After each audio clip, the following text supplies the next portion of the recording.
इस तरह का क्वेश्चन एसएससी के फेवरेट क्वेश्चंस में से एक है, क्योंकि एसएससी ने इस तरह पे बहुत सारे क्वेश्चंस पूछे हैं।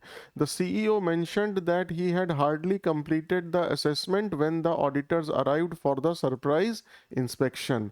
अब इंग्लिश ग्रामर का एक बहुत फेमस रूल है। वो रूल ये कहता है कि अगर कोई सेंटेंस या कोई क्लॉज किसी नेगेटिव एडवर्ब से शुरू हो रहा हो, नेगेटिव एडवर्ब मतलब hardly, scarcely, barely, no sooner, never, rarely, seldom, little, not once, तो उस केस में हम इन्वर्जन का प्रयोग करते हैं। इन्वर्जन मतलब जो ऑक्सिलरी वर्ब या हेल्पिंग वर्ब है वो सब्जेक्ट के पहले आती है, इसको बोलते हैं इन्वर्जन। आइए एग्जाम्पल से समझते हैं। Hardly had I reached home when it started raining. मैं घर पहुंचा ही था कि बारिश शुरू हो गई। अब देखिए इस सेंटेंस में नेगेटिव एडवर्ब से शुरुआत हो रही है सेंटेंस की, तो ऑक्सिलरी वर्ब सब्जेक्ट के पहले आ रहा है यानी वर्जन हो रहा है, बिल्कुल सही।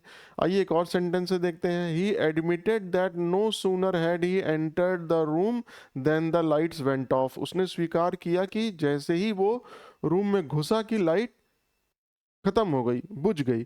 तो अब ये सेंटेंस तो नहीं शुरू हो रहा नेगेटिव एडवर्ब से, लेकिन देखिए यहाँ पे ये क्लॉज शुरू हो रहा है नो सूनर नेगेटिव एडवर्ब से, इसलिए यहाँ पे ऑक्सिलरी वर्ब जो है वो सब्जेक्ट के पहले आ रही है, यानी क्या लग रहा है, इन्वर्जन लग रहा है। आइए अपने सेंटेंस पे आते हैं।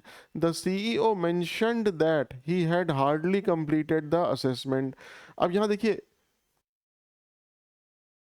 हार्डली आ गया, और इस क्लॉज, ये क्लॉज यहाँ खत्म हो रहा है, तो ये क्लॉज के बाद पहला वर्ड हार्डली होना चाहिए नेगेटिव वर्ब, तो उस केस में ये हार्डली हैड ही, क्योंकि क्लॉज के बाद नेगेटिव वर्ब से शुरू हो रहा है इसलिए क्या आएगा, इन्वर्जन।